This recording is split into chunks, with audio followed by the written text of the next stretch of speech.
Hello, this is Rajiv Nalawadi, and welcome to Life's Magical Journeys, the YouTube channel. Today, I'll be talking about Akira Kurosawa and what's called as the Rashomon Effect. So, Akira Kurosawa was born in Japan in 1910, Tokyo, Japan, one of the most influential filmmakers in the history of cinema. So, he grew up in a very well-off family. So he was exposed to the arts at a very early age, and that shaped his creative vision for making the movies. So he wanted to be a painter initially, but Kurosawa's path took him towards the movies, and he started working as an assistant director in the Japanese film industry in the early 1930s, around when he was 20s, I would say. So his formative years were sort of coupled with an artistic background. So that laid a lot of foundation for his unique cinematic style, which is very evident in all the movies that he directed. So his directorial debut came in 1943 with Senshiro Sugata, a judo saga that hinted at the thematic depth and kind of a dynamic storytelling. But really, his nice films came about post World War II, when Kurosawa truly began to leave his mark both on Japanese as well as the international cinema scene. So films like Drunken Angel, 1948, and Stray Dog, these were offering like critiques of contemporary Japanese society around that time. And he was known to draw compelling performances from all the actors. So, notably, Toshiro Mifune, he is one of the leading actors in most of Kurosawa's movies that he made. So, that is like a stepping stone to what was to come next. And what came next is truly amazing, right? Like Rashomon, which released in 1950. It is known for its innovative style of how the movie progresses and what is the depth provided with each one of the characters. And it's the narrative itself that expresses the truth in various forms. So, in a way, the truth varies from one person to another. So there is no single truth. Everybody may argue that there is only one and only truth, but the truth, according to Kurosawa, it varies, and it varies on the perceptions and varies from individual to individual. So this is a very landmark film with the storytelling that was very new at that time, a profound exploration of truth, which is based on subjective reality, right? And all of us are known and attracted to objective truth, but according to Kurosawa, there is only multiple truths, and it's based on the subjective reality of the people that are making up their own minds and coming up with the different truth. So the story is set in a high-end period in Japan, and the film itself is a series of conflicting eyewitness accounts surrounding a very disturbing incident. Right, the incident actually involves a bandit, a samurai, and the samurai's wife. The film begins at a dilapidated Rashomon city gate, where a woodcutter, a priest, and a commoner seek shelter from the rain. And the woodcutter and the priest are recounting the recent trial they witnessed, and who were involved, and how the story progressed in terms of somebody who is accused of rape, and ultimately, like the samurai and the samurai's wife are involved.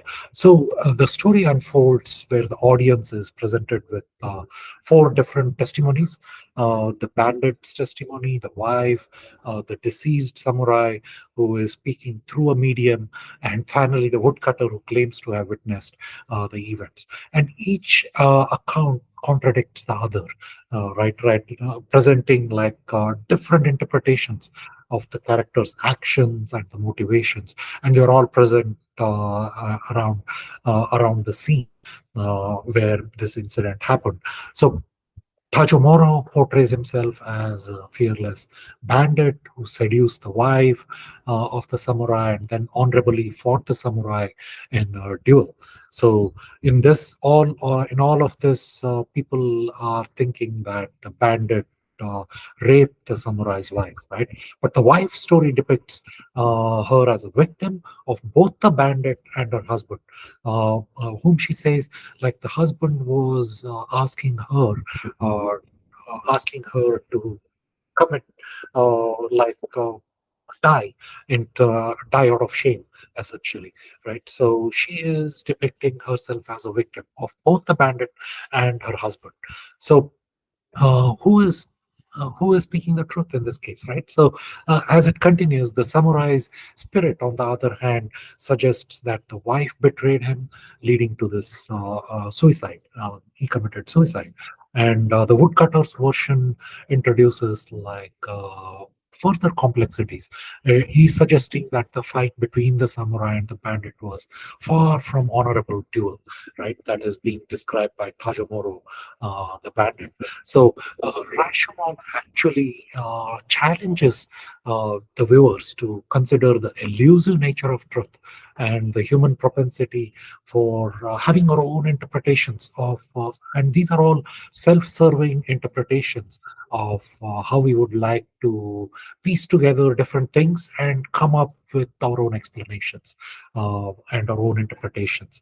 So the film's narrative structure is sort of the same event, but from multiple perspectives. So it was groundbreaking at that time in the 1950, and it won many awards, right? And then has influenced many other countless movies after it was released. So recently, also there have been many movies that have deployed the Rashomon effect, and a lot of authors and novelists uh, they write about in a Rashomonic kind of way. And for any screenwriter, and myself being an aspiring screenwriter, I want to be one. This is a very nice story to go and look upon.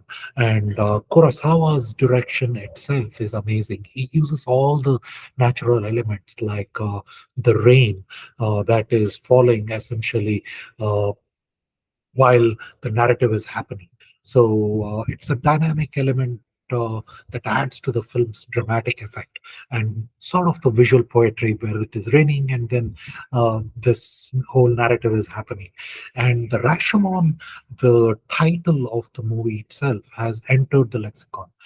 It's a term now used to describe the phenomenon of contradictory interpretations of the same event by different people.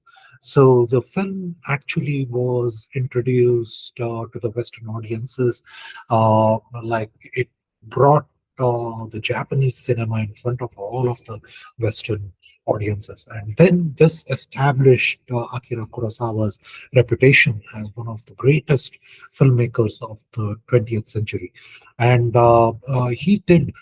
More movies. Seven Samurai was another one, and this was an action film, but it is samurais fighting. And there was an action movie that came around with the Western theme, Seven Magnificent Men, right? Like the Magnificent Seven. Sorry, the Magnificent Seven was a movie which was a Western movie, and the seven men are trying to protect a town from the bandits, and the Seven Samurai certainly influenced the Magnificent Seven. And Ran is another movie which is based on Shakespeare's King Lear, and around the theme of King Lear, I would say.